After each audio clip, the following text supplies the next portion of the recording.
गुलाम भारत को अंग्रेजों से आज़ादी दिलाने में कई सारी लड़ाइयाँ लड़ी गई हैं। कुछ फेमस हैं तो कुछ ऐसी कहानियाँ भी हैं जिसके बारे में शायद ही किसी को मालूम होगा। और आज मैं आपको आज़ादी की लड़ाई में अपने जान की कुर्बानी देने वाले एक ऐसे ही हीरो की कहानी सुनाऊंगा। ये कहानी है फिल्म हर कारा की।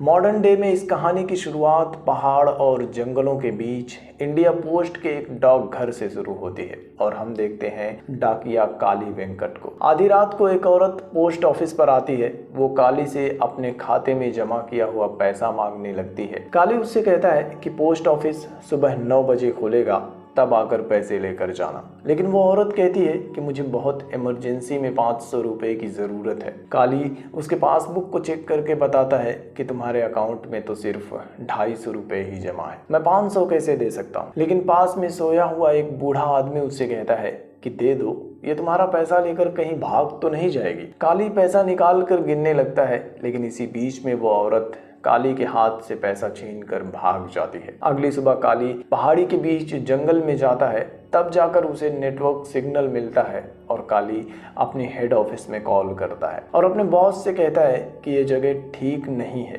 प्लीज मेरा यहाँ से ट्रांसफर कर दीजिए। लेकिन काली का बॉस उससे कहता है कि ऐसा नहीं हो सकता, अभी 1 महीने पहले ही तो तुमने नौकरी ज्वाइन की है और आज ट्रांसफर मांग रहे हो। अभी वहीं पर ड्यूटी करो वरना रिजाइन कर दो। दरअसल पिछले 1 महीने से काली यहाँ ड्यूटी कर रहा है। पहाड़ी के बीच बसे कई सारे छोटे छोटे गांव हैं जिनमें काली पोस्ट डिलीवर करता है, लेकिन गांव वाले कम पढ़े लिखे हैं और अजीब अजीब हरकतें करके उसे परेशान करते रहते हैं। और वो लोग हमेशा कहते हैं कि हमारे साथ कुछ भी गलत नहीं हो सकता क्योंकि हमारा भगवान माधेश्वरा हमारी रक्षा करेगा। काली बहुत परेशान हो चुका है, कॉल करने के लिए सिग्नल भी नहीं मिलता और इसीलिए काली यहाँ से अपना ट्रांसफर करवाना चाहता है। खैर काली अपने ऑफिस में आता है, तभी उसके पास ईडा मलई गांव से एक लड़का आता है। वो काली के पास ही खड़ा होकर उससे चिल्ला चिल्ला कर बात कर रहा होता है। दरअसल वो काली से ईडा मलई गांव की एक औरत मारियम्मा की चिट्ठी के बारे में पूछ रहा होता है। पिछले 4 साल से मारियम्मा अपने लेटर का इंतजार कर रही थी और वो लड़का हर दिन आकर काली से उस लेटर के बारे में पूछता था। आज काली उससे कहता है कि जब वो लेटर आएगा तब तुम्हारे माधेश्वरा की कसम मैं खुद सबसे पहले वो लेटर लाकर मारियम्मा को दे दूंगा। वो लड़का काली की बातों पर भरोसा करके वहां से चला जाता है और कुछ दिन बाद आखिरकार पोस्ट ऑफिस पर मारियम्मा का लेटर आ जाता है। वो लेटर कलेक्टर के यहाँ से आया था, जिसे देखने के बाद काली को एक आइडिया आता है। वो आदि मलई की पोस्ट ऑफिस को बंद करके यहाँ एक नया बैंक खोलने के लिए कलेक्टर को लेटर लिखता है। गांव वाले अनपढ़ हैं, इस बात का फायदा उठाकर उनका अंगूठा ले लेता है। लेकिन गांव में गणेश नाम का एक लड़का भी होता है। गणेश पढ़ा लिखा था, लेकिन काली पर भरोसा करके गणेश भी लेटर को पढ़े बिना ही उस पर साइन कर देता है। अगले दिन गणेश अपनी वाइफ को लेकर शहर जा रहा होता है। काली उसे लेटर देता है और बताता है कि कलेक्टर ऑफिस के बाहर तुम्हें मेरा एक दोस्त मिलेगा, उसको ये लेटर दे देना। इसके बाद काली मारियम्मा का लेटर देने के लिए ईडा मलई गांव की तरफ निकल जाता है। पहाड़ की चोटी पर एक दूसरी तरफ बसा ईडा मलई गांव जाना काली के लिए बहुत मुश्किल हो रहा था। रास्ते में काली को एक अंकल मिल जाता है, वो भी ईडा मलई ही जा रहा होता है और काली को अपने साथ लेकर चलने लगता है। वो दोनों पैदल ही पहाड़ चढ़ रहे होते हैं। काली थक जाता है। वो अंकल से पूछता है कि आखिर इतना मुश्किल रास्ता किसने बनाया है। वो अंकल काली से कहता है कि हम सबसे पहले जो यहाँ था हमारा भगवान माधेश्वरा, उसने इन रास्तों को बनाया है। इसके बाद वो अंकल काली को 150 साल पहले माधेश्वरा की कहानी सुनाता है। 150 साल पहले जब भारत पर ईस्ट इंडिया कंपनी का राज था, तब माधेश्वरा ईस्ट इंडिया कंपनी की तरफ से आदि मलई में पोस्टमैन की नौकरी करता है। अंग्रेजों ने इस देश में रेल नेटवर्क बनाया था। अंग्रेजों के आने से देश में लूट मार की घटनाएं कम हो गई थी और ऐसे ही कुछ और कारण थे जिसकी वजह से माधेश्वरा अंग्रेजों को बहुत पसंद करता था और अंग्रेजों की पोस्ट ऑफिस का बॉस जेम्स भी माधेश्वरा को बहुत पसंद करता है। माधेश्वरा पोस्ट डिलीवर करने के बाद शाम को अपने घर पर आ रहा होता है, तभी वो देखता है कि जंगल में एक लड़की को सांप ने काट लिया है। माधेश्वरा उनके पास आता है और उस जख्म पर मंत्र पढ़कर एक दवा लगा देता है। लेकिन मादेश्वरा को समझ में आ जाता है कि वो लड़की दुर्गा है जिससे कि उसकी शादी होने वाली है। इसके बाद मादेश्वरा अपने घर पहुंचता है। तब तक मादेश्वरा के घर पर दुर्गा, उसके पापा और भाई भी पहुंच चुके थे। दुर्गा के पापा और मादेश्वरा का भाई दोनों दोस्त थे। इसके बाद दुर्गा और मादेश्वरा की शादी भी कर दी जाती है। इधर एक दिन जेम्स को अंग्रेजों की तरफ से एक चिट्ठी मिलती है।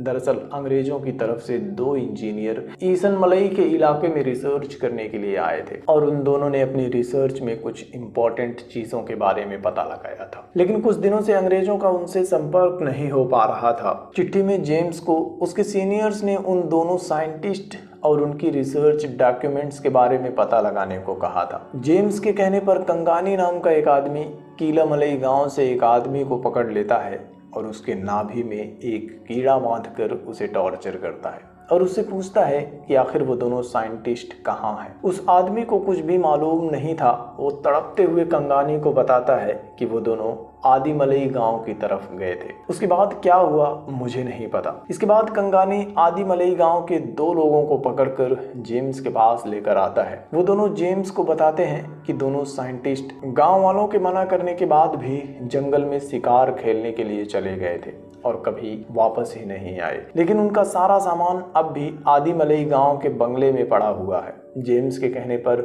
मादेश्वरा उस डॉक्यूमेंट को लेकर जेम्स के पास आता है। डॉक्यूमेंट्स देखकर जेम्स बहुत खुश हो जाता है। इधर शाम को जब मादेश्वरा अपने घर आता है तब वो देखता है कि एक लुटेरा माडा स्वामी उसके घर पर दुर्गा के पापा से बात कर रहा है। मादेश्वरा को देखकर माडा स्वामी चुपचाप वहां से चला जाता है। लेकिन मादेश्वरा दुर्गा के पापा के पास आता है और उसे पूछता है कि आप माडा स्वामी के साथ मिलकर क्या करना चाहते हैं। जिसके बाद वो मादेश्वरा से कहते हैं कि माडा स्वामी बिना पूछे तुम्हारे घर आ गया तो तुम्हें बहुत बुरा लग रहा है, लेकिन ये अंग्रेज हमारे पूरे देश में घुस आए हैं और तब तुम्हें बुरा नहीं लग रहा। इसके बाद वो मादेश्वरा को बताते हैं कि जिस रेलवे की वजह से तुम अंग्रेजों को पसंद करते हो उसी रेल से ये अंग्रेज हमारे देश को लूट कर सारा सामान ब्रिटेन लेकर जाते हैं। हमारे लोग अपने ही देश में अपनी ही जमीन पर उनकी गुलामी कर रहे हैं और जो भी उनके खिलाफ जाने की कोशिश करता है मारा जाता है। मैं भी जब तहसीलदार था तब मुझे लगता था कि अंग्रेज बहुत अच्छे हैं, लेकिन जब से मुझे एहसास हुआ कि ये लोग हमारे देश को बुरी तरह से लूट रहे हैं, हमारे लोगों पर बुरी तरह से अत्याचार कर रहे हैं, तब से मैं नौकरी छोड़कर लोगों की भलाई के लिए इन अंग्रेजों के खिलाफ लड़ रहा हूँ। उनकी बातें सुनने के बाद मादेश्वरा को यकीन नहीं होता, लेकिन अब वो थोड़ा कंफ्यूज हो जाता है कि अंग्रेजों से नफरत करे या नहीं। कुछ दिन बाद हम देखते हैं कि कंगानी आदिमलई गांव के एक लड़के को टॉर्चर कर रहा होता है। दरअसल उस लड़के के बाप ने एक अमीर साहूकार से कुछ रुपए कर्ज लिए थे और चुकाने से पहले ही उसकी मौत हो गई थी। लेकिन अब कंगानी उसी पैसों की वजह से साहूकार के कहने पर उस लड़के को मारने वाला ही होता है। तभी मादेश्वरा वहां आ जाता है। वो लड़का मादेश्वरा का दोस्त था। मादेश्वरा कंगानी की गर्दन पर अपना भाला रखकर उस लड़के को छोड़ने के लिए कहता है। तभी जेम्स भी वहां आ जाता है। जेम्स भी कंगानी से उस लड़के को छोड़ने के लिए कहता है, लेकिन कंगानी जेम्स से कहता है कि अगर कुछ किए बिना ही हमने इसे छोड़ दिया तो लोगों के दिल से मेरा और आपका डर निकल जाएगा। इससे अच्छा है कि आप मादेश्वरा से सेलम मार्शल आर्ट खेल में जीतने के बाद फैसला करो। जेम्स उसकी बात मान जाता है और इस खेल में जेम्स के फेंके हुए एक छोटे से पत्थर को लाठी से मारना था। मादेश्वरा यह खेल जीत जाता है और अपने दोस्त को छुड़ा लेता है। इसके बाद वो अपने घर आ जाता है, लेकिन अब वो माडा स्वामी और उसके साथियों के साथ मिलकर अंग्रेजों से लड़ने का फैसला कर चुका था। अगले दिन जेम्स के बुलाने पर मादेश्वरा फिर से उसके बंगले पर जाता है। जेम्स उसे अपने इंपॉर्टेंट डॉक्यूमेंट से भरकर उसका बैग देता है और हेड ऑफिस में डिलीवर करने के लिए कहता है। दूसरी तरफ कंगानी का एक आदमी उसे आकर बताता है कि मादेश्वरा अपने घर पर माडा स्वामी के साथ मिलकर कोई प्लान बना रहा है। कंगानी अपने आदमियों के साथ मादेश के घर पर हमला कर देता है। वो मादेश की वाइफ दुर्गा को भी मारने वाला होता है, लेकिन दुर्गा पीछे के रास्ते से जंगल में भाग जाती है और भागते हुए जंगल में उसकी मुलाकात होती है मादेश्वरा से। वो मादेश्वरा को सब कुछ बताती है। मादेश्वरा उससे घर वापस जाने के लिए कहता है और खुद डॉक्यूमेंट्स को भगवान की मूर्ति के सामने पत्थर के नीचे छुपा देता है। इधर मादेश के घर पर कंगानी के आदमी दुर्गा को जिंदा जलाने वाले होते हैं। तभी मादेश वहां पहुंच जाता है। वो कंगानी और उसके आदमियों को मारकर अपने परिवार को लेकर वहां से भाग जाता है। मादेश के इस विद्रोह से अंग्रेजों को बड़ा झटका लगता है और उस डॉक्यूमेंट्स को वापस हासिल करने के लिए जेम्स उसे ढूंढना शुरू कर देता है। इधर प्रेजेंट में काली को इतनी ही कहानी बताकर वो अंकल मादेश के मंदिर जाने लगता है। काली उससे कहता है कि कहानी तो पूरी कर दो, लेकिन अंकल उससे कहते हैं कि कहानी मैं बाद में पूरी कर लूंगा, पहले मारियम्मा का लेटर उसे देकर आ जाओ। काली लेटर डिलीवर करने के लिए जाने लगता है, लेकिन रास्ते में उसे वही औरत मिल जाती है जो शुरू में आधी रात को पोस्ट ऑफिस पर पैसे लेने के लिए आई थी। वो काली को सारे पैसे वापस देकर और कुछ एक्स्ट्रा पैसे देकर उससे कहती है कि इसे मेरे अकाउंट में जमा कर देना। काली उससे कहता है कि मैं फीड करने के लिए मशीन लेकर नहीं आया हूँ। वो औरत काली से कहती है कि मुझे आप पर भरोसा है, आप मेरा पैसा लेकर कहीं भाग तो नहीं जाएंगे। इसके बाद काली मारियम्मा को ढूंढते हुए फाइनली उसके घर पहुंच जाता है। वो एक बूढ़ी औरत होती है। वो काली को लेटर पढ़कर सुनाने के लिए कहती है। काली लेटर पढ़कर उसे बताता है कि 4 साल पहले आपने जो अर्जी दी थी वो मंजूर हो गई है और अब आपको विधवा पेंशन के साथ साथ वृद्धा पेंशन का भी पैसा पोस्टमैन आपको आपके घर पर लाकर दे देगा। मारियम्मा उसे बताती है कि पहले मुझे पोस्टमैन से ही पैसे मिल जाते थे, लेकिन 4 साल पहले नया नियम बनाया गया कि अब बैंक जाकर पैसे लाने होंगे, लेकिन मैं बूढ़ी औरत बैंक में पैसे लेने के लिए कैसे जाऊंगी, इसलिए मैंने अर्जी दी थी। मारियम्मा बहुत खुश होती है और काली से उसे लेकर मादेश्वरा के मंदिर चलने के लिए कहती है। काली मारियम्मा को गोद में उठाकर मंदिर जाता है और मंदिर में एक बार फिर से उसे वही अंकल मिल जाते हैं, लेकिन मंदिर देखकर काली भी हैरान हो जाता है। इसके बाद हम फिर से मादेश्वरा की कहानी देखते हैं। दरअसल मादेश्वरा के विद्रोह के कुछ महीने बाद ही जेम्स ने उसे पकड़ लिया था और उन लोगों ने मादेश्वरा को विद्रोह की एक ऐसी सजा दी थी